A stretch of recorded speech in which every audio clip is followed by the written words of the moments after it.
네, 여러분 안녕하세요. 자, 우리 관세사 2차 관세평가 과목 이제 저와 같이 시작을 하실 텐데요. 저희 OT 때도 잠깐 말씀을 드렸지만 저희 이제 관세평가라는 부분들이 요즘은 워낙 이제 많이 사례형 문제로도 많이 나오고 출제 부분들이 관세평가 시험 초기 때랑은 다르게 굉장히 조금 이제 복잡하고 어렵게 나오고 있죠. 그래서 이제 그런 부분들에 대응하기 위해서 조금 더 깊고 다양한 사례들을 이제 살펴보는 게 바로 이번 시간이 될 겁니다. 관세평가라는 부분은 이제 여러분들이 다 이제 1차 관세법 과목에서도 어느 정도 개념은 가지고 계셨을 거예요. 그래서 처음 등장하는 시험 개념이 아니고 이제 관세법에 있었던 그 과목, 그 내용을 조금 더 깊게 들어가는 과목이다라고 이제 생각을 해주시면 되겠습니다. 그래서 이번 시간에 이제 진행할 내용은 이제 관세평가 일반에 대한 내용인데, 이제 관세평가에 대한 기본적인 개념과 그 관세평가가 어떻게 발전해 왔는지에 대한 발전 과정을 이제 여러분께 말씀을 좀 드릴 거예요. 그리고 이제 이번 시간에 하는 내용들은 사실 이것만 가지고 시험에 출제된다라고는 말씀드리기가 좀 어렵습니다. 왜냐면 이제 과거에 관세평가 시험이 조금 이제 단순하게 나왔을 때, 그때는 이제 관세평가의 발전 영역에 대해서 서술하시오라는 10점짜리 문제가 등장한 적이 있기는 했지만, 이제 앞으로는 이제 복잡 다양하게 나오는 이 관세평가 시험에서는 이제 그런 형태의 문제는 좀 찾아보기 힘들 거예요. 그래서 지금 이번 시간에 하는 내용들은 사실 이제 이거를 어떤 10점짜리 문제로 대비한다라기보다는 50점짜리 문제를 서술할 때 서술에다가 서론에다가 조금 이제 그 배경 부분들을 보충해서 쓰면서 조금 추가적인 점수 0.5점 또는 1점까지도 받아갈 수 있는 그러한 이제 서술을 하기 위한 하나의 배경이다라고 생각을 해주시면 좋을 것 같습니다. 자, 그러면은 이제 관세평가 일반 그 개요부터 같이 한번 살펴보도록 할게요. 자, 제일 먼저 등장하는 게 바로 관세법 제14조에 대한 내용이죠. 우리 수입물품에는 관세를 부과한다. 네, 관세를 부과한다라는 좀 선언적 용어가 있죠. 이 관세를 부과한다라는 말이 있기 때문에 우리는 수입물품에 관세를 부과할 수 있는 거예요. 우리가 부과하는 게 아니고 과세관청이 이제 부과를 하죠.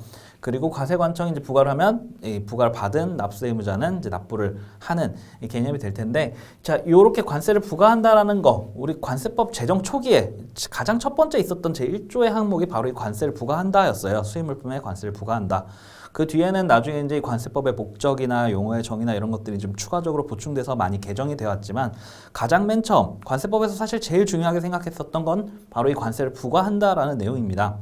이 문장이 없으면 마음대로 이제 관세를 부과할 수 없죠. 그래서 수입자의 어떻게 보면 재산권을 이렇게 법률적으로 침해할 수 있는, 침해란 단어가 조금 안 맞긴 한데, 일단은 그 재산권에 어떠한 이제 압력을 가할 수 있는 강제 조항을 만들기 위해서는 이 법률에 분명히 이런 문구가 있어야만 가능하죠. 그래서 이러한 내용들을 우리는 조세법률주의라고 얘기를 하고 있죠. 그래서 조세법률주의에 입각해서 관세법에도 수입물품에 관세를 부과한다라는 이 선언적인 규정을 만들어 놓음으로써 우리는 관세를 부과하고 징수할 수 있게 된 거죠. 그래서 이제 여러분들 관세평가 서술을 하실 때 어쨌든 관세평가는 수입물품의 과세 가격을 알고 그 가격에 세율을 붙이기 위해서 만드는 이제 관세를 납부하기 위한 그 하나의 요건 절차 중에 하나죠. 그래서 이 관세평가 서술할 때는 수입물품에는 관세를 부과한다. 이 문장 하나는 언제 어떤 문제에 써먹어도 전혀 이상한 문장이 아니에요. 그래서 여러분들 수입물품에는 관세를 부과한다라는 이 관세법 제14조 규정을 꼭 외워두시고 써먹을 때가 있다면 얼마든지 써먹으시는 게 좋습니다. 그래서 50점짜리 문제는 물론이거니와 10점짜리 문제 서술을 하실 때에도 이 문장은 굉장히 좋은 문장이에요. 1번 의의를 쓰실 때도 그렇고 50점짜리 서론에도 그렇고 이 내용은 꼭 들어가 주는 게 좋습니다. 자, 이제 이 관세의 기능, 이제 관세평가가 왜 등장하게 됐는가라는 거를 말씀드리기 위해서 이 관세에 대한 개념, 기능을 좀 말씀을 드려야 되는데, 다른 것들은 좀 차치하더라도 관세의 가장 대표적인 기능이 뭐예요? 관세의 가장 대표적인 기능은 바로 수입 억제죠. 왜 그런가요? 관세라는 부분은 수입물품의 가격이 만약에 뭐 10,000원이다 라고 한다면 여기에 10%를 관세를 부과하겠다라고 했을 때 관세는 1,000원이 추가로 붙죠. 그러면 이걸 수입해온 사람은 실질적으로 이 물건을 판매할 때 얼마에 판매를 해요?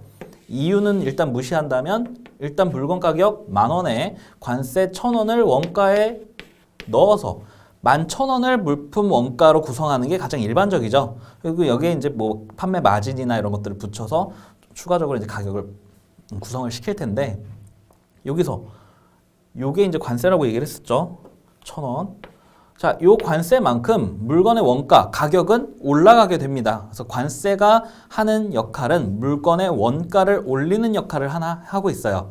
그러다 보니까 그 기능에 이제 수입 억제라는 단어가 들어가게 되고, 수입 억제라는 부분은 사실 이제 좀 하나의 단편적인 기능만을 본 거죠. 관세를 낮춤으로써 오히려 수입을 촉진시키는 방법도 있고, 관세를 높임으로써 뭐 농산물이라든지 우리나라에서 특정 기간 좀 보호하고 싶은 산업들, 그런 부분에는 관세를 높게 설정해서 수입을 억제시키고, 우리나라의 이제 신생 사업들이 조금 경쟁 상품에 밀려서 발전하지 못하는 그러한 것들을 겪지 않게 하게끔 하는 방법들도 이제 여기에 있는 거죠. 또 이 기능에 이제 수입 억제의 기능이 있다 보니까 요거를 세간에서는 이제 이렇게 얘기를 하는 거죠. 불공정 무역이다.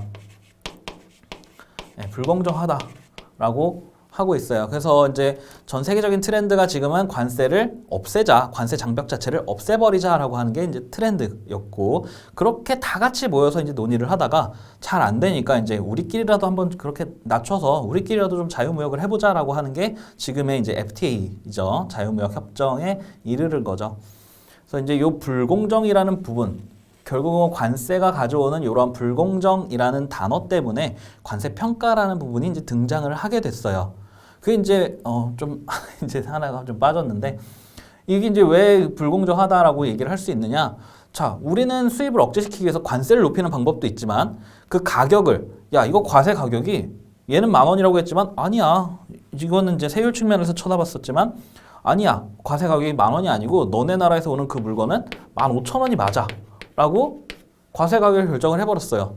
그러면 이 수출한 나라에서는 야, 우리는 10,000원에 물건을 거래했는데 왜 너네 마음대로 과세 가격을 15,000원으로 바꾸냐? 15,000원으로 바꾸면 어떻게 돼요? 세율을 똑같이 10% 적용했을 때 1,500원으로 관세가 올라가 버리죠.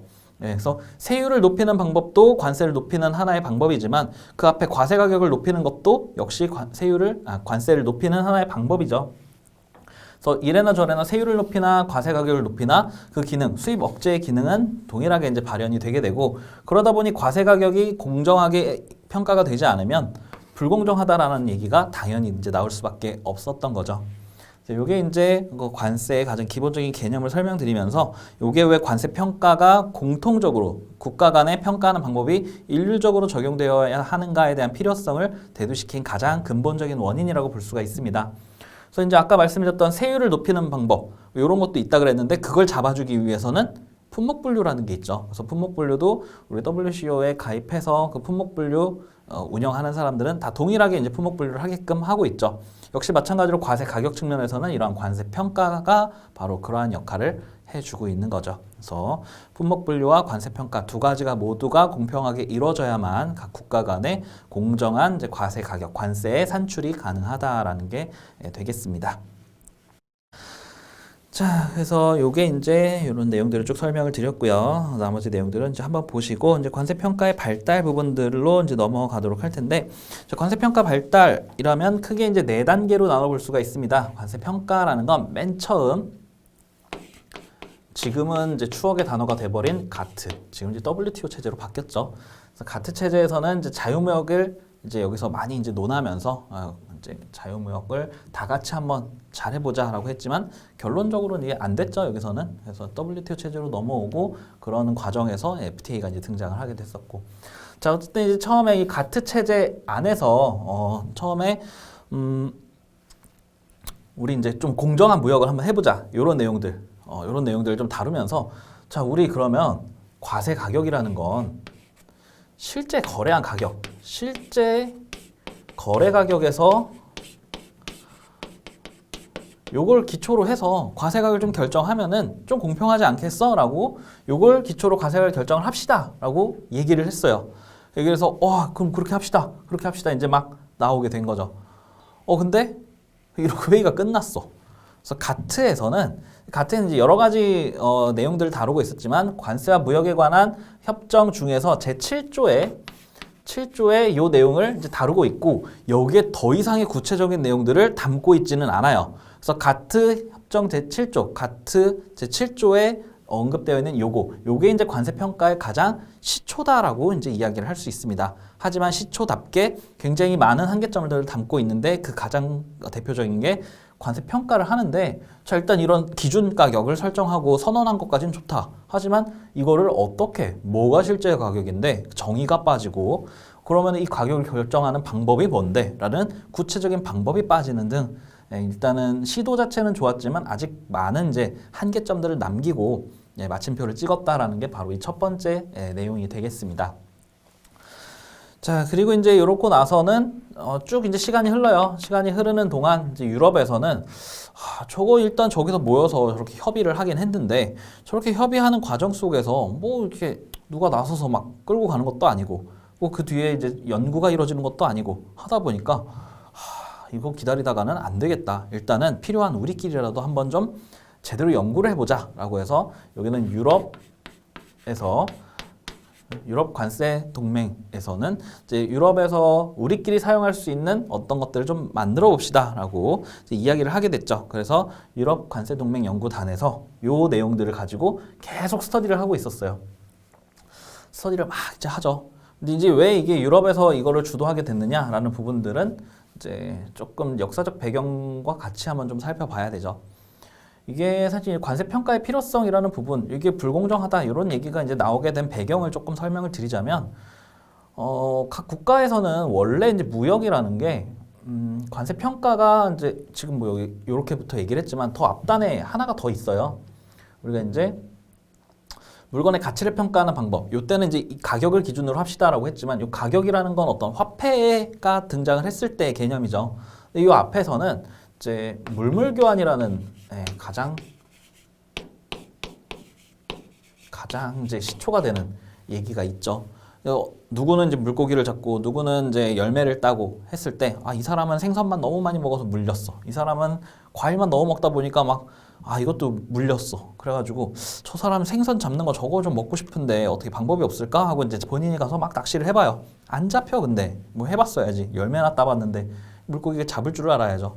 그래서 가가지고 얘기를 해봅니다. 그 물고기를 나한테 좀 주면 안 되니?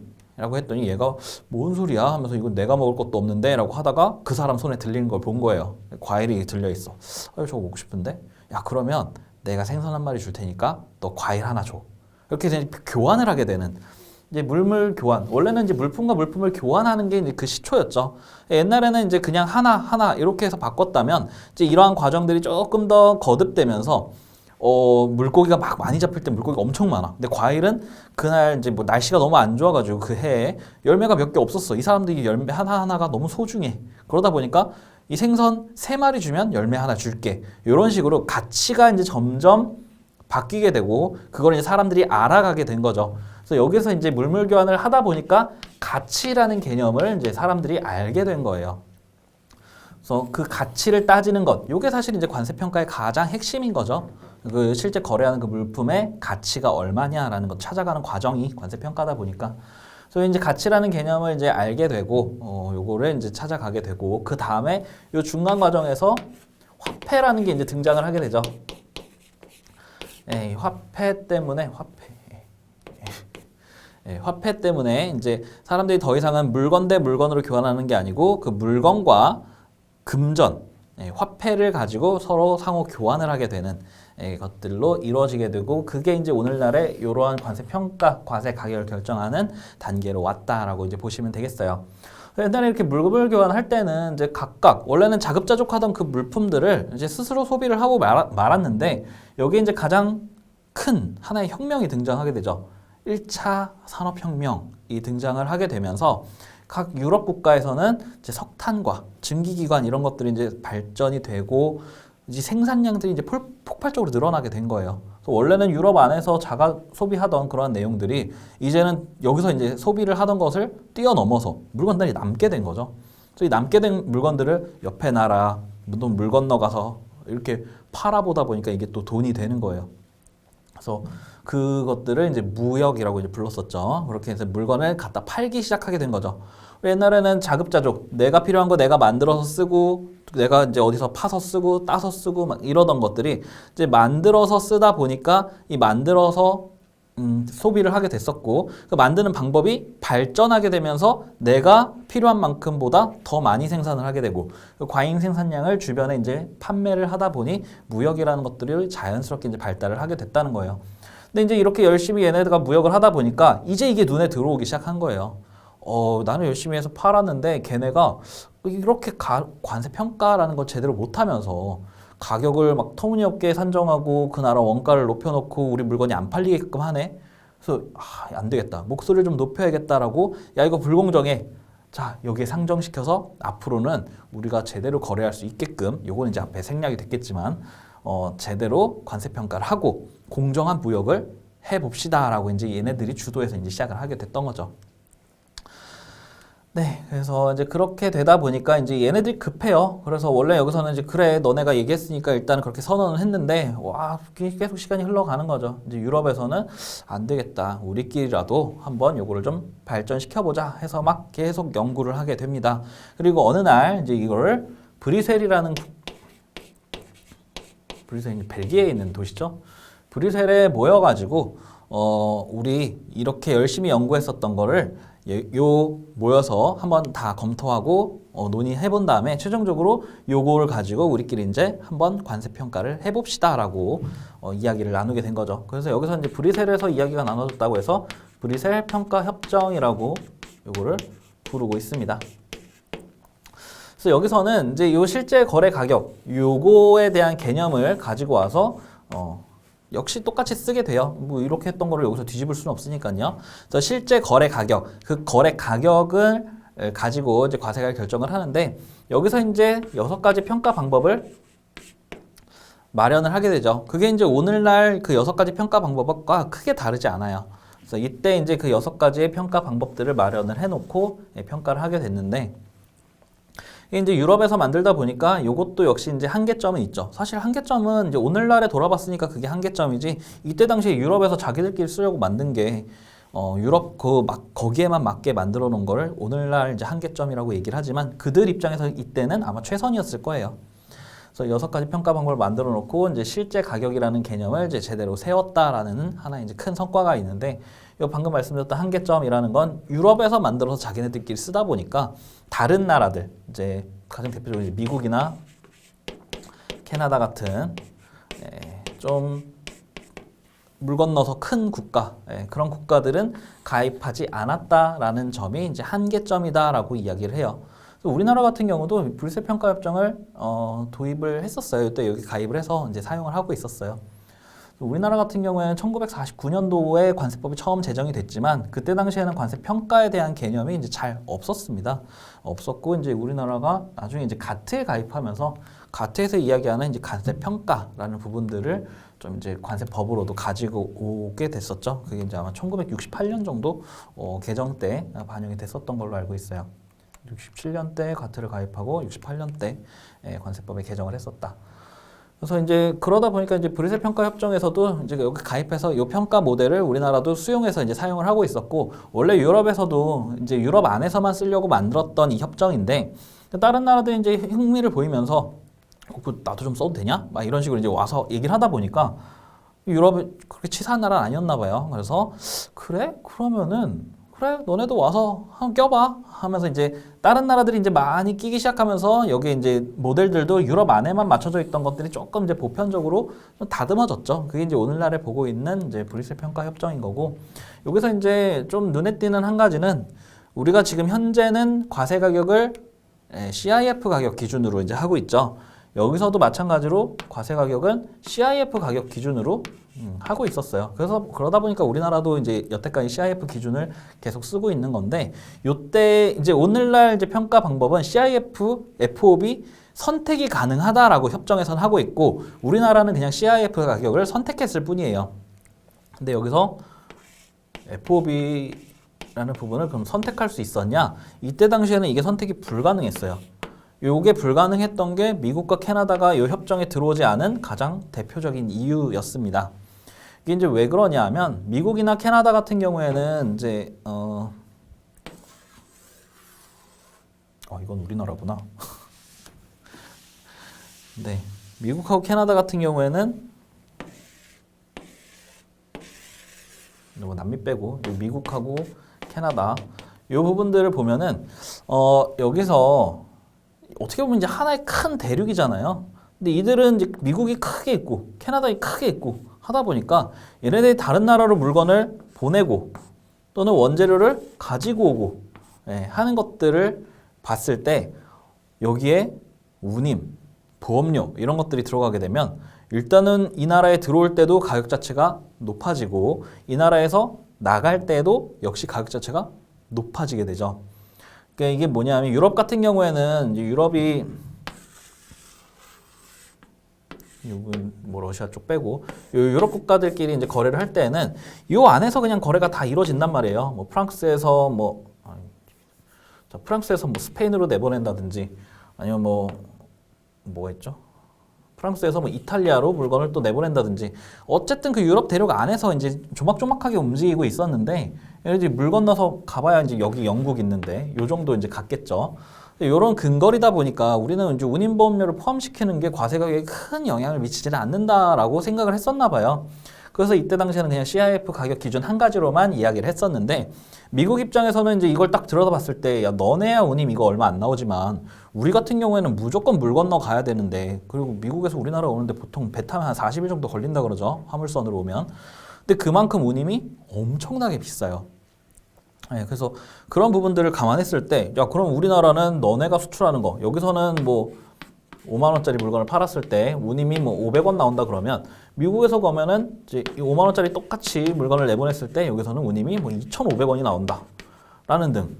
요 운임 때문에 우리는 가격적에서 좀 불공정하다라는 걸 느낄 수밖에 없다라는 거죠. 반대로 원자재를 수입할 때도 마찬가지예요. 다른 나라에서 원자재를 가지고 왔는데 여기서 가격 자체가 너무 높아버리면 원자재 수급도 조금 이제 어려워질 수 있다라는 이제 반대 개념도 생기죠. 자, 그러다 보니까 미국과 캐나다는 FOB 조건이 없는 이상은 CIF는 가입하기가 조금 부담스러웠던 게 사실이죠. 그래서 이제 브뤼셀 평가 협정을 미국과 캐나다 같은 경우에는 조금 이제 근데 아마 생각은 있었던 것 같아요. 계속 이제 들여다보고 막 보다 보니까 뭔가 이제 아쉬웠던 거죠. 그래서 이제 이거를 망설이고 있었다라고 보시면 되겠습니다. 그래서 이제 한계점이라고 하면은 이제 무역 강대국인 이런 나라들이 이제 참여하지 않았다라는 게 하나의 이제 단점이라고 볼 수가 있겠죠. 자, 이렇게 이제 브뤼셀 평가 협정이 이제 이 단계가 왔고 그 다음에 이제 다시 가트에서 그 잠자고 있던 가트가 야 이거 너네가 잘 만들었어 좋아 그거를 우리 이제 가트에서 수용해서 한번 써볼게 라고 요거를 이제 거의 그대로 가지고 와서 계승 발전을 시켜요. 그래서 여기서도 이제 요 7조 그대로 있죠. 7조를 이제 보강을 하는 거예요. 그래서 이때 없었던 이제 평가 조항들 개념에 대한 정의들 이런 것들을 다 여기다 이제 만들어 놓습니다. 그래서 얘를 처음에 이제 가트 제7조라고 불렀다면 여기는 신가트 어차피 이제 명칭이 똑같다 보니까 이제 새로 만들었다라고 해서 신가트라고도 많이 불렀었고 명칭 자체는 이제 크게 달라지지 않았어요. 가트 제7조 관세와 무역에 관한 일반 협정 제7조에 있는 내용이 되겠습니다. 관세 평가. 이때 이제 이런 내용들을 가지고 왔고, 요게 이제 하다 보니까 가트에서는 이제 미국, 캐나다들을 같이 잡아줘야죠. 그래서 바뀌었던 게 바로 요 CIF와 FOB 가격을 모두 선택 가능하게 했다라는 점이 이제 많이 바뀌었죠. 근데 이제 요때도 한계점은 있었어요. 요거는 이제 요때는 이제 가입하고 싶은 사람만 들어와라는 개념이었죠. 여기 가트 같은 경우에는 다 같이 모여서 한번 해보자라고 했는데 요 7조를 운영하는 게 강제가 아니었어요. 그래서 쓰기 싫으면 안 써도 됐어. 그래서 강제성이 없었다라는 게 그나마 이제 돌이켜보면 이게 한계점이지 않았나라고 이제 생각을 하는 거고요. 그 다음 이제 뭐 신가트 협정이 지나서 이제 가트 체제가 이제 붕괴가 되고 WTO 체제가 생겼죠. 그래서 이제 오늘날 WTO에서 이 관세평가 협정을 그대로 이제 수용을 하는데 그래서 명칭만 WTO 관세평가 협정이라고 변경이 된 거죠. 이게 이제 우리나라도 현재 가입되어 있는 거고.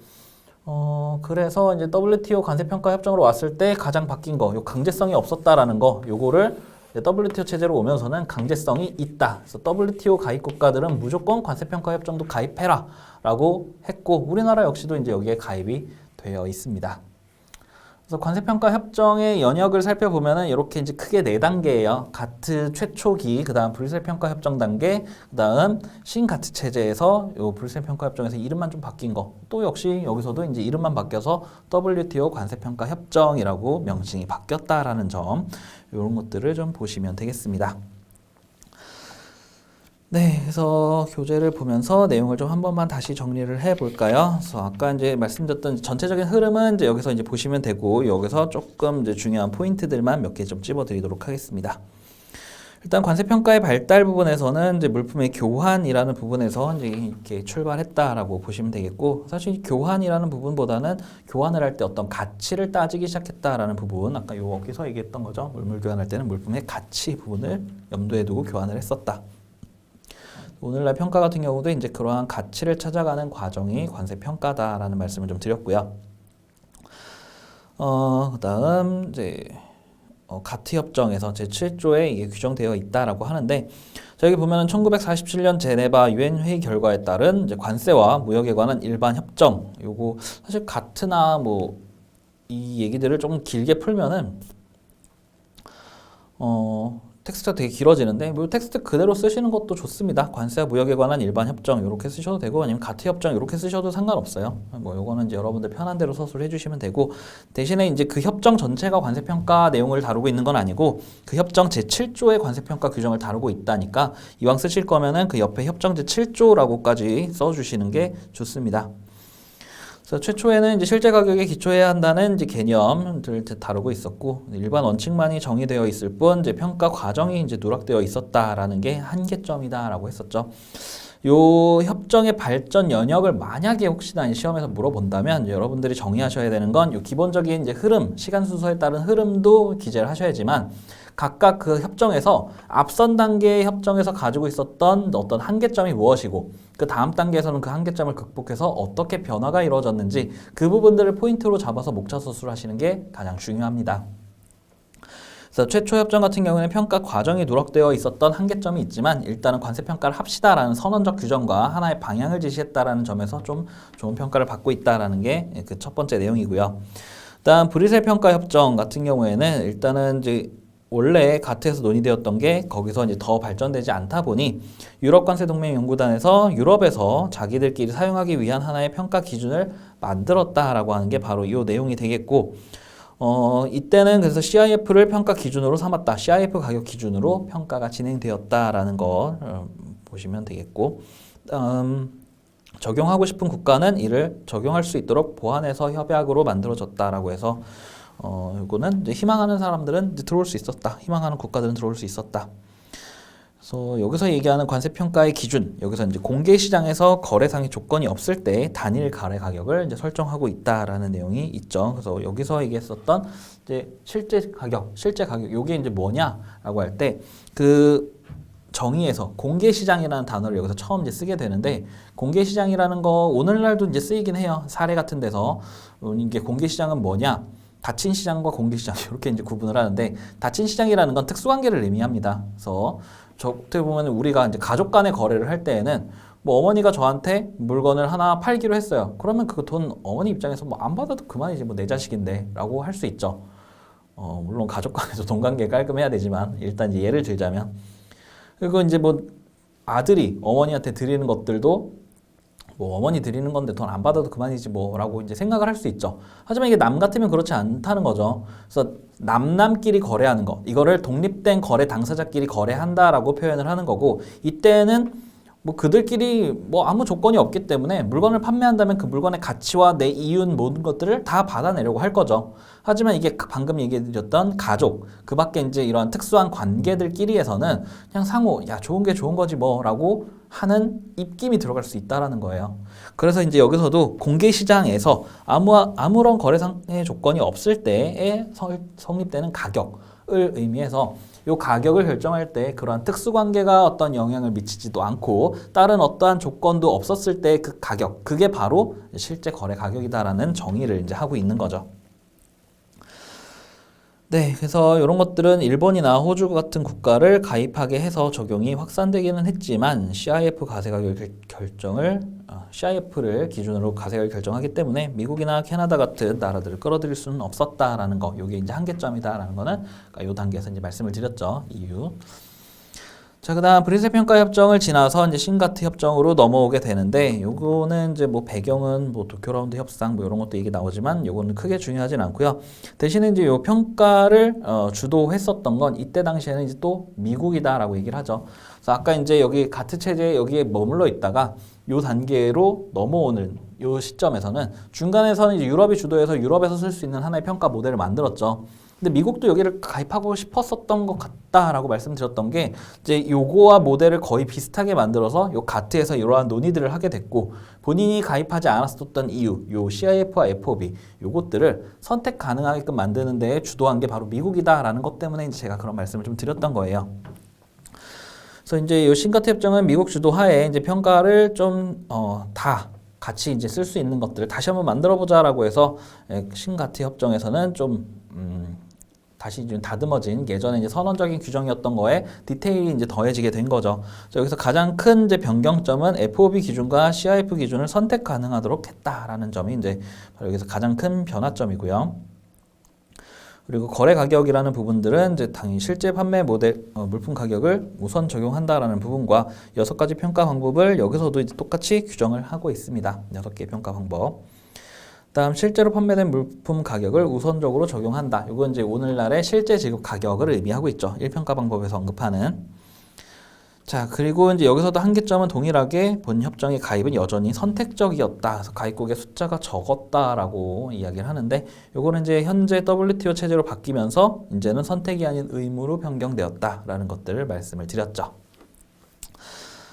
네, 그래서 이 정도가 이제 각 협정에서의 어떤 한계점, 그리고 새로 이제 발전시켜서 변화된 하나의 협정들이라고 이제 보시면 되겠습니다.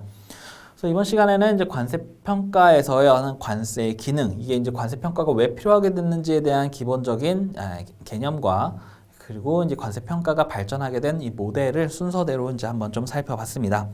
서두에서 이제 말씀드렸다시피 이제 관세 평가 시험을 다룰 때 있어서 이것들을 직접적으로 얘네들만 목차로 잡아서 서술하는 경우는 이제 아마 거의 없을 거예요. 하지만 이제 여기서 각 협정의 명칭과 그 협정의 의의 그리고 한계점, 그리고 그 다음 협정에서는 앞선 한계점을 어떻게 극복했는지 이 정도만 잘 정리를 해 놓으셔도, 키워드로 잘 정리해 놓으셔도 여러분들이 좀 풍부한 하나의 서론 부분들 또는 의의 부분들을 서술할 수 있지 않을까라는 생각에서 이 내용들을 좀 설명을 좀 드렸습니다. 자, 이 내용들 이제 보셨고, 우리 다음 시간에는 이제 관세평가 협정과 이제 국내법 체계, 그리고 관세평가의 일반 원칙 부분들을 좀 한번 같이 살펴보도록 할게요. 자, 이번 시간 첫 시간이었는데 개념 부분들 좀 정리했다 생각하시고 이제 다음 시간부터는 이제 바로 본격적인 이제 관세평가에 대한 설명이 들어가게 됩니다. 자, 이번 시간도 여러분들 고생 많으셨고요. 우리 다음 시간에 이어서 설명드리도록 하겠습니다. 자, 이번 시간 고생하셨습니다.